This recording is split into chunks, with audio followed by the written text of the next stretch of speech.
नमस्कार मित्रांनो, आजच्या व्हिडिओमध्ये तुम्ही पाहिलंच असेल की मी दही खात होते. तर आपण दही का खातो बरं? त्याचं खरं कारण असं आहे की दही म्हणजे एक आंबट पदार्थ आहे, बरोबर? आणि त्याची चव लागते हे तर खरं आहे. पण दही खाण्याचं प्रमुख कारण म्हणजे त्याच्यामध्ये असतात काही बॅक्टेरिया.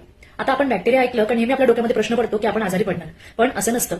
बॅक्टेरिया दोन प्रकारचे असतात, काही चांगले बॅक्टेरिया असतात आणि काही वाईट बॅक्टेरिया असतात. तर वाईट बॅक्टेरियामुळे आपल्याला आजार होतो, वेगवेगळे आजार होतात, आणि चांगल्या बॅक्टेरियामुळे आपल्या शरीराला त्याचा फायदा होतो. त्यामुळे असे चांगले बॅक्टेरिया कुठले? तर जे बॅक्टेरिया दहीमध्ये प्रेझेंट असतात, दह्यामध्ये किंवा कड त्याला आपण म्हणतो इंग्लिशमध्ये. या कडमध्ये जे बॅक्टेरिया असतात ते चांगले बॅक्टेरिया आहेत आणि त्या बॅक्टेरियाचं नाव आहे लॅक्टोबॅसिलस.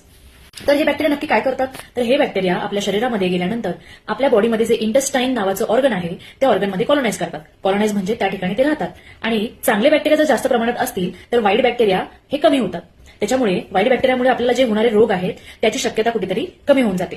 त्यामुळे बऱ्याच वेळेला जेव्हा आपलं पोट खराब होतं तेव्हा आपण डॉक्टरकडे गेल्यानंतर डॉक्टर सुद्धा आपल्याला लॅक्टोबॅसिलसची जी टॅब्लेट असते ते प्रिस्क्राईब करतात. त्याऐवजी जर आपण घरातच दही खाल्लं रेग्युलरली तर त्यामुळे आपल्या शरीरामध्ये हे चांगले बॅक्टेरिया वाढत जातील आणि त्याचा आपल्याला रेग्युलर बेनिफिट होत राहील.